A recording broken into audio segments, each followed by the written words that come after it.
রহমত হয় একজনের পক্ষ থেকে, তিনি কে? তাহলে আজ থেকে কি আমরা আর হতাশ হব? আজ থেকে হতাশ হওয়া যাবে? আল্লাহর উপরে আমার সবাই ভরসা করবো তো ইনশাআল্লাহ। আল্লাহ আমাদের সবাইকে আল্লাহর উপরে ভরসা করার তৌফিক দান করুন। সকলে মন খুলে পড়ে আমিন। কারণ কি একটু ভালো হয়েছে, আমি ঘামটা মোছার সুযোগ পাইছি, কোনো সমস্যা নাই। তাহলে আমরা যেটা বলছিলাম, মাঝে মাঝে আমাদের জীবনের কষ্ট দুঃখ আল্লাহ রহমত করে পাঠায়, এই জন্য ভরসা রাখবেন তো ইনশাআল্লাহ আল্লাহর উপরে। আল্লাহ সবাইকে ভরসা রেখে চলার তৌফিক দান করুন। সকলে পড়ে আমিন। নাম্বার 3 লেসন, এইদিকে তাকান, আমার চোখে চোখ রাখেন, এটা তোমরাও মনোযোগ দিয়ে শোনো। দেখো, নাম্বার 3 লেসনটা হচ্ছে virginity is really a big part of women's life. নারীর জীবনের সতীত্ব অনেক বেশি দামি। এটা আমি রিপিটেডলি বলি, বারবার বলি, কারণ অনেক মেয়ে আছে দেখবেন জাস্ট একদিন সম্পর্ক হতে না হতেই সব দিয়ে দেয়, দেওয়ার পরে পরে গিয়ে পাগল হয়ে যায়। এটা ঠিক না। আসলে এটা শুনতে হাসি লাগে, বাট খুব সিরিয়াস, খুবই সেন্সিটিভ। আপনি চিন্তা করেন, মারিয়াম না করেছে জেনা, না করেছে বিয়ে, আল্লাহ নিজেই সন্তান দিয়েছে, বাট কতটা সতীসাধী নারী, কতটা মর্যাদাপূর্ণ নারী, কোনো অন্যায় না করেও বারবার বারবার আল্লাহর কাছে ক্ষমা চেয়েছে। সুবহানাল্লাহ। আমি বলি যে the virginity of women is like a white dress, is like a white dress. নারীর সতীত্বটা হচ্ছে একটা সাদা জামার মতো। সাদা জামায় ছোট্ট একটা কালির দাগ লাগলেও ক্লিয়ারলি বোঝা যায়। নারীর সতীত্বে দাগ লাগলে পুরুষের জীবনে দাগ লেগে যায়। আপনি চিন্তা করে দেখেন, যদি আপনি কখনো শোনেন আপনার ওয়াইফ আপনার আগেও কোনো পুরুষের সঙ্গে কোনো খারাপ কাজ করেছে, as a man you will never able to take that. আপনি নিতে পারবেন না এটা, কারণ এটা সতীত্বের ব্যাপার। নারীর সতীত্ব নিয়ে young people they are very sensitive, they are very serious about it. সতীত্ব যার নষ্ট, দেখবেন যদি কেউ জানতে পারে, they will never get married her, কখনো বিয়ে করবে না। এজন্য আল্লাহ আমাদের বোনদেরকে সতীত্বকে হেফাজত করার তৌফিক দান করুন। সকলেই পড়ে আমিন। বর্তমান মডার্ন সোসাইটি, অনেক মেয়েরা আপডেট, দে আর নট খ্যাত, দে আর নট ব্যাকডেটেড। খুব ভাব, জিন্সের প্যান্ট একটা পরে এমন টাইট ফিটিং, একটা গেঞ্জি পরে এত টাইট ফিটিং। একজন যুবক, এটা আসলে এমন কোনো ম্যাটার না যে আমি কোনো আঘাত করছি, আঘাত না, আমি জাস্ট বোঝাবার স্বার্থে বলছি। একজন মেয়েকে যখন কোনো যুবক দেখছে তার ড্রেসটা টাইট, তার অঙ্গের ভাঁজ বোঝা যাচ্ছে, একজন নেককার দাড়িওয়ালা যুবকও তার চোখ নষ্ট হবে, তার ইখলাস, তার তাকওয়া নষ্ট হবে। ঠিক কিনা বলো যুবক? অটোমেটিক্যালি নষ্ট হবে। এজন্য আমি আর বোনদেরকে বলি, বোন, যে পুরুষ আপনাকে বিয়ে করতে চায়, যে পুরুষ সত্যি আপনার সঙ্গে সংসার করতে চায়, সে কখনো আপনাকে জিন্সের প্যান্ট পরতে দিবে না। এটা কি আপনার বিশ্বাস হয়? হয় কিনা আগে বলুন। হয় হয় হয় হয়। যে পুরুষ যাকে স্ত্রী হিসেবে চায়, সে সর্বপ্রথম তার পোশাকে ফোকাস করে। কেন ফোকাস করে জানেন? যে যাকে ভালোবাসে সে চায় যে আমি তারে দেখবো, and no one will never see him, never see her. কেউ তাকে দেখতে পারবে না। নো নো, এটা হবে না। আমার ভালোবাসা আমি দেখবো, অন্য কেউ কেন দেখবে? এজন্য যে পুরুষ টাইম পাস করে, দেখবেন তার কাছে জিন্সের প্যান্ট হলিও চলে, ইভেন যদি বোরকাওয়ালি হয় তাও চলে, যা হোক চলবে, time pass. It's just for few minutes, few days. এটা আজ আছে কাল নাই। কিন্তু যখনই ছেলে পেলে বিয়ে করবে, মানে বিয়ের সময় আসছে, বাস একদম খুঁতায় খাতায় দেখবে এই মেয়ের কোথাও কোনো প্রেম ছিল কিনা, এই মেয়ে কোথাও কখনো কারোর সাথে কথা বলেছে কিনা। কিন্তু যখন প্রেম করে, যা করছে করছে, আমি পাইলি হইল। এরকম যুব বাংলাদেশে আছে না নাই? আর বোনদেরকে বলো, বোনেরা, আপনাদের সতীত্ব it's really valuable thing for you. আর আমাদের সমস্ত বোনদেরকে সতীত্ব হেফাজত করা তৌফিক দান করুন। সকলেই পড়া আমিন।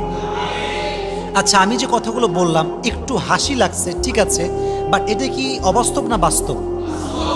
বাস্তব কিনা যুব ভাইরা? বলো বলো বলো। আল্লাহ আমাদের বোনদেরকে পোশাক সুন্দর রাখার তৌফিক দান করুন। সকলেই পড়া আমিন। Number 4 and number 5, that is the last point. এটা আমার সর্বশেষ পয়েন্ট যেটা আমি শেয়ার করছি। আচ্ছা, আগে প্রশ্ন করি, আপনারা সবাই সুখী হতে চান তো?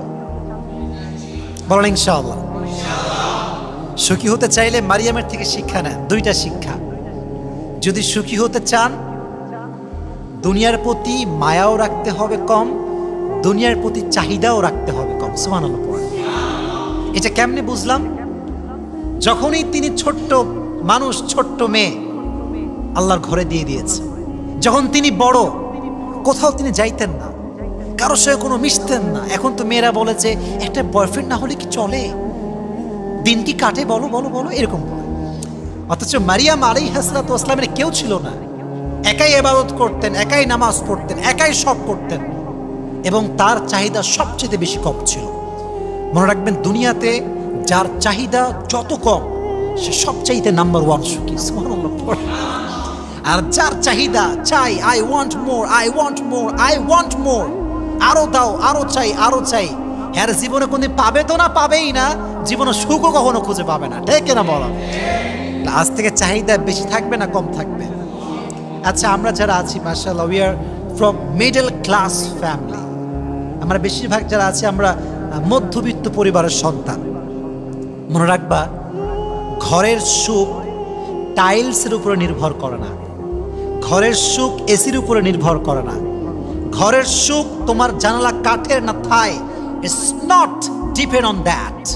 এটা এর উপর ডিপেন্ড করে না, এটা ডিপেন্ড করে তোমার জীবন তুমি কতটা সুন্নাহ অনুযায়ী চালাচ্ছ, তুমি কতটুকু নামাজ পড়ছো, তুমি কতটুকু আল্লাহকে ভয় পাচ্ছ। যে যত বেশি আল্লাহকে ভালোবাসে তার ঘরকে আল্লাহ তত বেশি রহমত দ্বারা ভরপুর করে দেয়। শাহরুখ খানের নাম শুনছো তোমরা? শাহরুখ খানের ইন্ডিয়াতে থাকে, মুম্বাই তার একটা ঘর আছে, তার নাম হচ্ছে মান্নাত। মুকেশ আম্বানি নাম শুনছেন আপনারা? The richest man in the world, specially in India. ইন্ডিয়ার সবচেয়ে নাম্বার ওয়ান রিচেস্ট ম্যান হচ্ছে মুকেশ আম্বানি। তার ঘর দেখতে বিদেশ থেকে মানুষ আসে, ডুপ্লেক্স, ট্রিপ্লেক্স, বিশাল বড় বাসা। শাহরুখ খানের যে বাসা, এটার নাম হচ্ছে মান্নাত, বিশাল বড়। এখন বলবেন যে হুজুর আপনি এটা কেন বলতেছেন? ভাই, আপনি শাহরুখ খানের বাসা চিনেন, তার বাসা কেমন তা জানেন, কিন্তু কখনো কি আপনি রিসার্চ করেছেন যে how was the home of last Messenger Muhammad সাল্লাল্লাহু আলাইহি ওয়াসাল্লাম? কখনো ভেবেছেন যে আমার নবীর ঘরটা কেমন ছিল? আমি বলছি একবার ওমর ফারুক রাদিয়াল্লাহু তাআলা আনহু নবীজির ঘরে আসছেন। when he entered in the home, when he entered in the room, যখন তিনি রুমে প্রবেশ করলেন, অবাক করা কাণ্ড, নবীজি যেখানে শুয়ে আছেন এটা কোনো খাট না, চাটাই। জানেন আপনারা সবাই, দেখবেন মানুষ যখন মারা যায় অনেক সময় মানুষকে চাটাই বিছায় রাখা হয়, এটা গ্রামগঞ্জে খুব বেশি পাওয়া যায়। নবীজি শুয়ে আছেন ছোট্ট একটা চাটাইয়ের উপরে। চাটাই দেখবেন এত বেশি ধারালো হয় যে কেউ যদি পিঠ খালি রেখে সেখানে শয়, পিঠে দাগ পড়ে যায়। নবী ছিলেন সবচেয়ে ব্রাইট কালারের মানুষ। নবীর শরীর ছিল সাদা ফর্সা, ধবধবে সুন্দর ফর্সা, লাবণ্যময় সুন্দর ছিলেন। সুবহানাল্লাহ পড়লেন না? তো ওমর দেখতে পেলেন নবীজি শুয়ে আছেন চাটাই, আর নবীজির পিঠের পেছনে চাটাইয়ের দাগে লাল হয়ে গিয়েছে।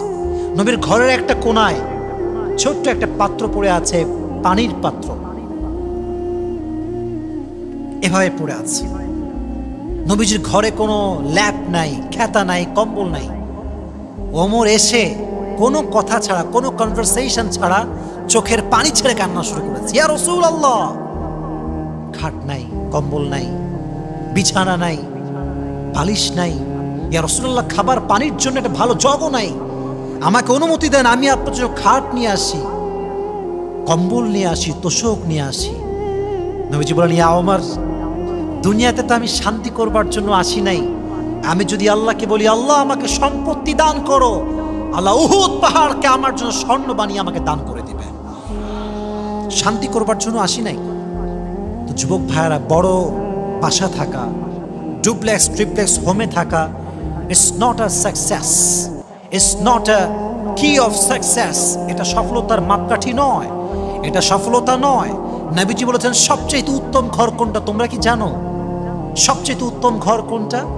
নবীজি বলছেন যেই ঘরে একটা ইয়েতিম বাচ্চা থাকে, ছেলে থাকে, এবং তার উপরে কোনো জুলুম হয় না। নবীজি বলছেন এটা পৃথিবীর সবচেয়ে উত্তম ঘর আল্লাহর কাছে। সুবহানাল্লাহ। নবীজি বলছেন উত্তম ঘর কোনটা তোমরা জানো? উত্তম ঘর হচ্ছে সেই ঘর যে ঘরে একজন নেককার স্ত্রী আছে,